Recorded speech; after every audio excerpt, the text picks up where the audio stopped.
Hello everyone. कैसे हैं आप लोग? आई होप आप लोग सब अच्छे होंगे। तो पिछली वीडियो में हमने लक्ष्मीकांत की एमसीक्यू सीरीज स्टार्ट की थी और उसमें हमने हिस्टोरिकल बैकग्राउंड जो संवैधानिक विकास था उसका पहला चैप्टर हमने कर लिया था। तो जिन स्टूडेंट्स ने वो पहला चैप्टर नहीं किया है मैं उनसे आग्रह करता हूँ कि वो पहले वाला चैप्टर जो है वो कंप्लीट करें, देन ये वीडियो पे देखें जिसमें आप लोग को मेकिंग ऑफ द कॉन्स्टिट्यूशन, संविधान और संविधान सभा से रिलेटेड जो इंफॉर्मेशन है, जो कि लक्ष्मीकांत की सेकेंड चैप्टर है, उस पे हम लोग क्वेश्चन करने वाले हैं। टोटल 11 क्वेश्चंस हैं एंड इन क्वेश्चंस को लगाने के बाद आपसे उस कंसेप्ट से रिलेटेड क्वेश्चंस जो है वो नहीं छूटेंगे। सो ये वीडियो बहुत इंपॉर्टेंट होने वाला है। तो चलिए स्टार्ट करते हैं, और जिन्होंने भी अभी तक सब्सक्राइब नहीं किया चैनल, प्लीज सब्सक्राइब कर लें। लक्ष्मीकांत की एमसीक्यू सीरीज पूरी आएगी, सारे चैप्टर्स कवर किए जाएंगे। चलिए स्टार्ट करते हैं। फर्स्ट क्वेश्चन यहाँ पे दिया हुआ है आप लोग का कि संविधान सभा की संरचना से संबंधित कथनों पर विचार कीजिए। सबसे पहला जो कथन आप लोग का दिया हुआ है, प्रतिनिधियों का निर्वाचन चार समुदाय हिंदू, मुस्लिम, सिख, ईसाई से होना था। क्या ये सही है?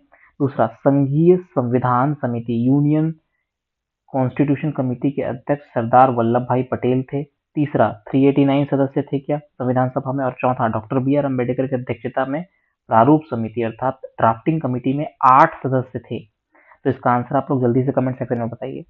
तो मैं इसका आंसर बताता हूँ, आई होप आप लोगों ने कर लिया होगा। देखो यहाँ पे हिंदू, मुस्लिम, सिख, ईसाई जो थे वो नहीं थे। मुस्लिम और सिख तो थे, बट मुस्लिम और सिख के साथ एक और था, इसको बोलते हैं जनरल। इसमें हिंदू का कोई प्रावधान नहीं था, जनरल के अंतर्गत वो आते थे। तो याद रखना है, पहला वाला गलत हो गया।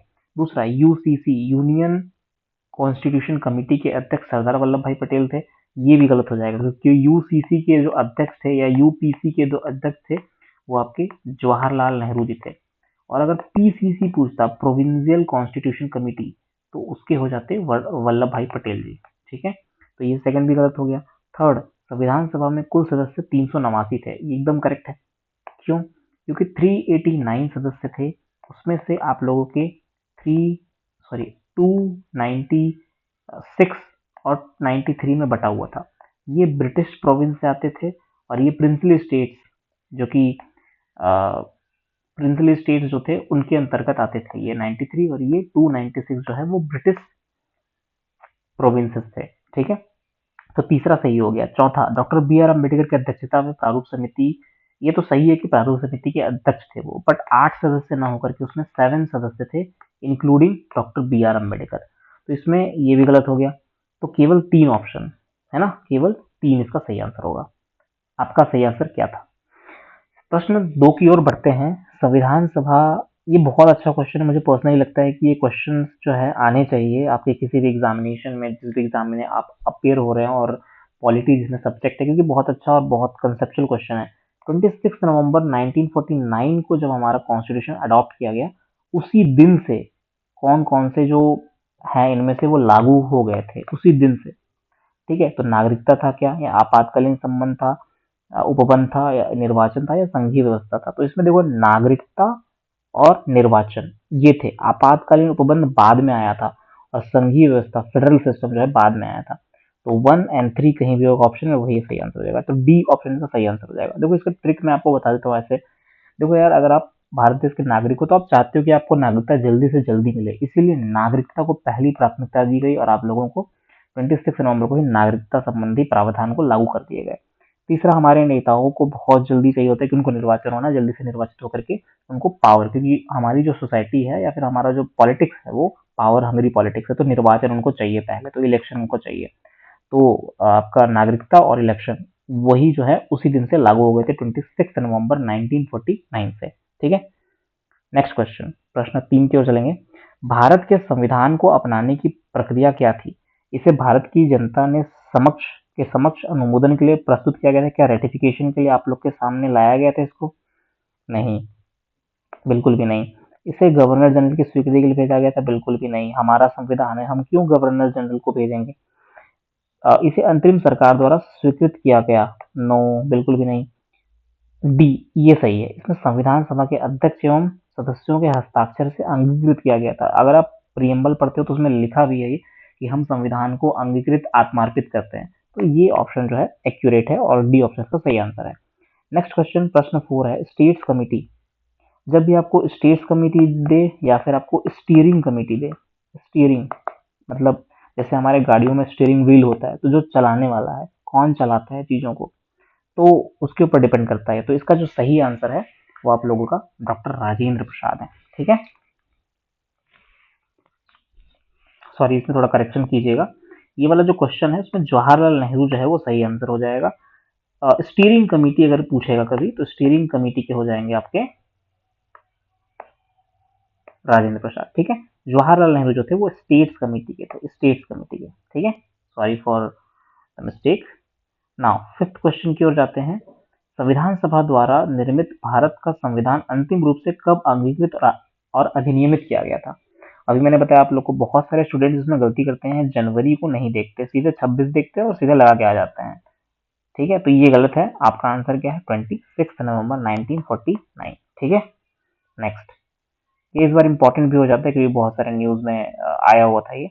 नेक्स्ट, छठवां नंबर का क्वेश्चन ट्राई कीजिए आप लोग, है ना। इसमें आप लोग को मिलाना है, अभी मैंने आपको बताया स्टीयरिंग कमेटी, गाड़ी की स्टीयरिंग है, कौन चलाएगा गाड़ी? जो आपका मुखिया होगा, डॉक्टर राजेंद्र प्रसाद। मौलिक अधिकार से संबंधित कौन थे? जेबी कृपलानी जी। संघीय संविधान समिति मतलब यूनियन कॉन्स्टिट्यूशनल कमेटी, यूसीसी और यूपीसी का मैंने क्या बताया था आपको? जवाहरलाल नेहरू। और पीसीसी प्रोविंशियल कॉन्स्टिट्यूशन कमेटी के वल्लभ भाई पटेल। ठीक है, तो इस तरीके से आप लोग का जिसका सही आंसर हो जाएगा अब हो जाएगा सी ऑप्शन। ठीक है, मैच कर लीजिएगा, इस क्वेश्चन को बना लीजिएगा। और इस जो क्वेश्चन है इसकी पीडीएफ और पहले वाले वीडियो में जो क्वेश्चन हमने बनाया था उसकी जो है मैंने पीडीएफ जो है पीडीएफ के रूप में अपने टेलीग्राम चैनल पे दे दिया है, आप लोग वहाँ पे जाके ज्वाइन कर सकते हैं और इस पीडीएफ का लाभ ले सकते हैं। संविधान सभा के सदस्यों का चयन कैसे किया गया था? जनता द्वारा? नहीं। Governor general? नहीं। सी ऑप्शन, प्रांतीय विधानसभाओं द्वारा निर्वाचित रियासत के शासकों द्वारा नामांकन से, एकदम करेक्ट है। तो यार सिंपल सी बात है कि संविधान सभा में सदस्य थे 389, उसमें से मुस्लिम लीग चला गया था, तो मुस्लिम लीग के जाने के बाद बहुत कम बच गए थे, आई थिंक 299 समथिंग बचे हुए थे। तो अब देखो इसमें गठन कैसे होता है या फिर इनका चुनाव कैसे होता है। जो ब्रिटिश प्रोविंसेस थी और हमारे प्रिंसली स्टेट थे, तो ब्रिटिश प्रोविंसेस में क्या होगा? डायरेक्ट इलेक्शन होता है। डायरेक्ट इलेक्शन मतलब प्रत्यक्ष चुनाव होता है। ठीक है, और ऐसा प्रावधान था कि प्रत्यक्ष चुनाव हो, बट प्रत्यक्ष चुनाव होता नहीं है। अप्रत्यक्ष चुनाव से वो लेजिस्लेचर उस लेजिस्लेटिव से उनके जो प्रतिनिधि होते हैं वो आते हैं ब्रिटिश प्रोविंसेस से। और जो आपका प्रिंसली स्टेट से, तो वहाँ के जो शासक होते हैं रियासत के, उनके द्वारा नॉमिनेटेड होते हैं। तो ये आप लोग को थोड़ा सा ध्यान में रखना पड़ेगा। ठीक है, आप लोग इसको प्लीज पढ़ लेना एक बार अगर आप लोग को क्लियर नहीं है तो। बट दो चीजें हैं, एक ब्रिटिश प्रोविंस और एक प्रिंसली स्टेट। डायरेक्ट इलेक्शन कराना थोड़ा मुश्किल है, इसलिए इनडायरेक्ट इलेक्शन ही हुआ था, बट प्रावधान जो है डायरेक्ट इलेक्शन का था।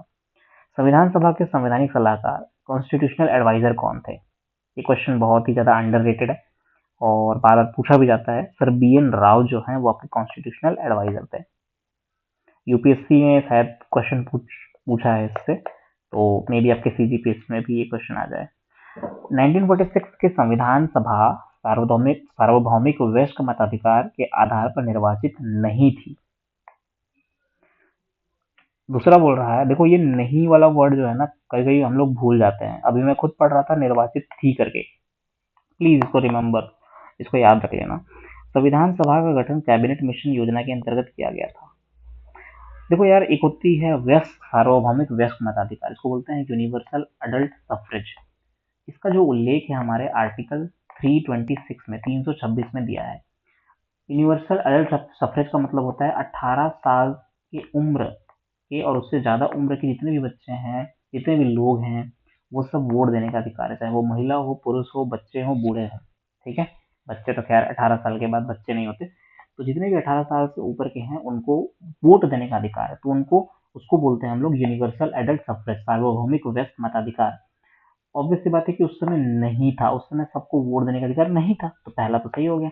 दूसरा, कैबिनेट मिशन के अंतर्गत जो है 1946 के कैबिनेट मिशन के अंतर्गत हमारा संविधान सभा का फॉर्मेशन हुआ था, तो ये भी सही है। तो दोनों ही सही है और ये इसकी व्याख्या करता है, कैबिनेट मिशन के अंतर्गत ही यूनिवर्सल एडल्ट सफ्रेज का प्रावधान था जो नहीं दिया गया था। संविधान सभा में उद्देश्य प्रस्ताव ऑब्जेक्टिव रेजोल्यूशन किसने प्रस्तुत किए थे? तो ये भी एक क्वेश्चन जो है वो काफी जो है बार पूछा जाता है। तो इसका जो सही आंसर है वो है 13 दिसंबर 1946 को 1946 को पंडित नेहरू ने, जवाहरलाल नेहरू ने इसको जो है पारित किया था, प्रस्ताव पारित प्रस्तुत किया था बेसिकली, और बाद में वो 22 जनवरी 1947 को पास हो जाता है। और बाद में यही जो है प्रियम्बल का आधार बनता है, जो हमारा प्रस्तावना है उसका आधार बनता है। ठीक है। अगला, डॉक्टर सच्चिदानंद सिन्हा संविधान सभा के अस्थायी सदस्य चुने गए थे। अस्थायी। और दूसरा उपाध्यक्ष, जनरली उपाध्यक्ष को हम ध्यान नहीं देते हैं, तो संविधान के उपाध्यक्ष एच सी मुखर्जी जी थे। तो इसका दोनों सही आंसर है। नीचे आप लोग के आंसर की दिए गए हैं, आप लोग आंसर की अपना मिला सकते हैं, आप लोग अगर क्वेश्चन बनाए हैं तो। वीडियो के अंत तक बने रहने के लिए very very thank you to all of you. और अगर आपने चैनल को सब्सक्राइब नहीं किया प्लीज सब्सक्राइब कर लेना। और नेक्स्ट वीडियो भी हम लोग साइलेंट फीचर्स ऑफ कॉन्स्टिट्यूशन, जो संविधान की विशेषताएं हैं, उस पर बनाएंगे। तो ये सीरीज जारी रहेगी। अगर आपको वीडियो पसंद आती है, एक्सप्लेनेशन पसंद आता है, तो प्लीज लाइक कीजिएगा, शेयर कीजिएगा। और टेलीग्राम चैनल में इसकी पीडीएफ की लिंक है, वहां से जाकर डाउनलोड करके पढ़ सकते हैं। और ये सारी जो मैंने मार्किंग की हुई है उस पीडीएफ में मिल जाएगी। पढ़ते रहिए, एंजॉय करते रहिए। Thank you everyone.